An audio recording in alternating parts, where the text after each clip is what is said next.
Good morning, everybody. Back here with another video. Today, I'm going to be doing another story time here from you guys about the most scared I've ever been in my life. And this one goes back to maybe when I was about 12 years old. I was living at home, obviously, with my parents and my brother. We lived in like a nice, normal neighborhood, very suburban. And, as a kid, I was always very scared of things. I would ride my bike and all my friends were kind of daredevils. They would take these huge jumps and I thought it was so cool, but I was just scared of getting hurt and that I often wouldn't take the chance to do these things. I was just meek, I spent a lot of my time indoors playing video games. I don't know for what reason, but I wasn't much of a risk taker. And in general, I was scared. I was scared of the dark. I was always scared of getting robbed. That was my biggest fear. I had this intense phobia that someone was going to break into our house. And I don't know why. Maybe it was because my dad was so obsessive about locking the doors at night. I think my dad had some kind of trauma because when he was a kid, his house was broken into when they were all there. That is scary. And I think my dad told me that story. And every night before bed, he would go and he would lock the doors. He would go methodically to each window and every door, lock, close, blah. And so, by the way, and that's something that I still do to this day. So thanks, Dad, for the neuroticism. But yeah, so I think something about that made me scared. It should make me feel safe. But I was always like, someone's going to break into our house when we're there and it's going to scare.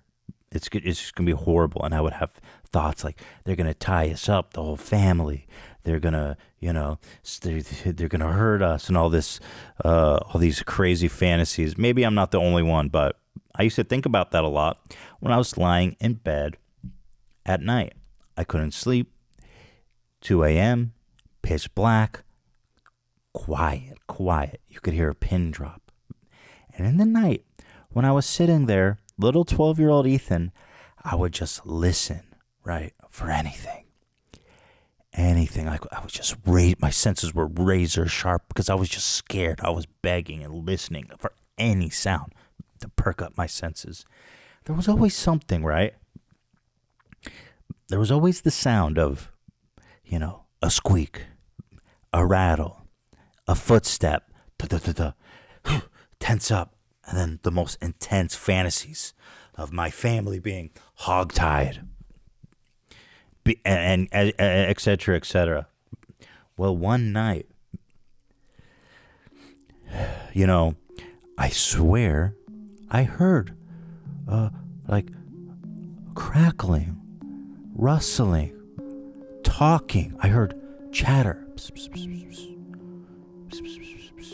I heard, the lock being picked. I could hear that, and I was way too scared to even get out of bed. I was just like, I can't move. I'm petrified. I'm so scared. You guys don't understand. It's funny because I never told my parents about any of this stuff, but I was so scared. And I would hear, and I started to hear footsteps, voices, and I would just lay there.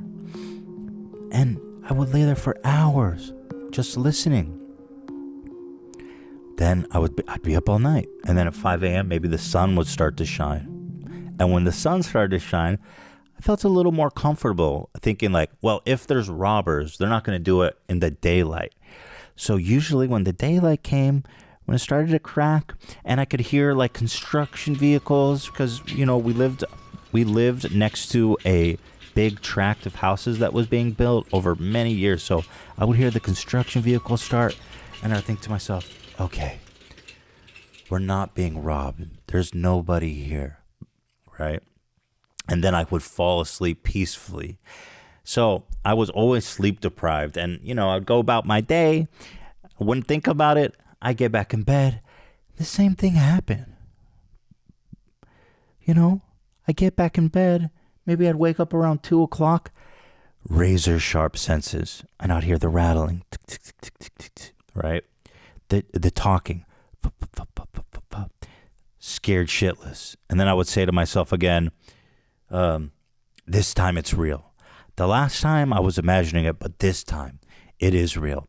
And I get just as scared again. And this happened on and on and on for years. Well, one day, I started to hear the sounds again. Scared beyond belief, terrified. And I just thought to myself, I can't keep going on like this. I can't live my life like this. I did the bravest thing I could ever do. I pulled myself out of bed. My God, like walking through the mines of Moria. You guys don't understand how scared I was. I creep out of my room. I go down the hallway into the living room, peeking around the corners like James Bond, you know what I mean? What's that? I don't hear anything. Creeping into I'm even looking in closets, you know? You know how scary that is? Opening a dark closet, you look inside. Nothing was there. Turn on the light. Nothing there but cereal. Go in the living room. Our living room was like, there was glass all over the place, like a fun house. Scary as heck. Go in there, look around. Nothing was there. Look out in the front yard. Pitch black. Street lights. It's all quiet. Go back in the hallway, down towards where my parents' room is. I hear it. I hear the talking. What is it? I creep closer to my parents' room. My heart is beating. It's practically out of my throat. I walk up to my parents' room. I start listening. What is that? I start to hear the sound.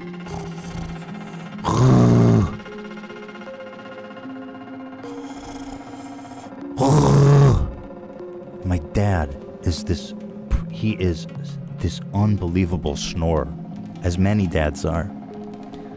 The man, you know, they closed the door. He was down the hallway from me, so I couldn't quite hear it. But the man was chopping logs. He was doing heavy construction in his sleep.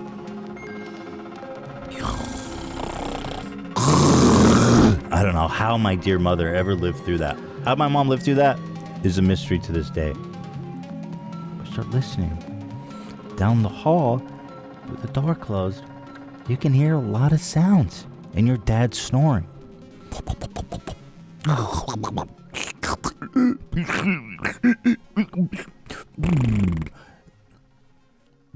These years of lost sleep, laying there in terror, I realized in that moment it crystallized, was my own dad snoring louder than Niagara Falls during high winter, spring.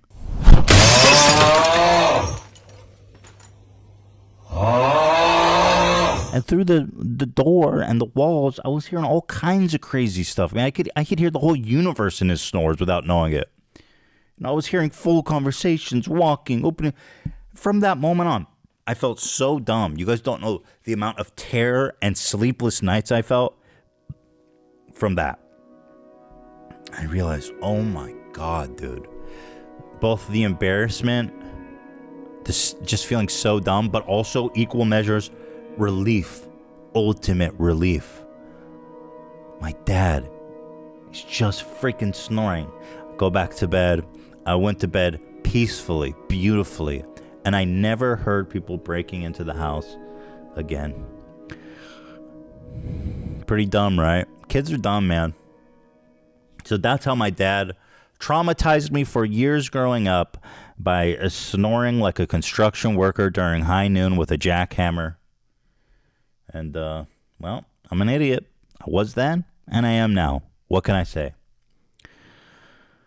Whew. Got some trauma even thinking back on that. Yeah, so anyway, hope you guys enjoyed. I got a lot more stories if you guys like this one. I'm thinking back on my life and being like, God, you know, these are the defining moments. These are the core memories, you know. TeddyFresh.com, new release this Thursday. No, you're not hallucinating. That's just a sick-ass design, Dad. Go to TeddyFresh.com. Check out the new release. Thank you guys for watching. Love y'all. See you next time. Wow, Ethan, great moves. Keep it up.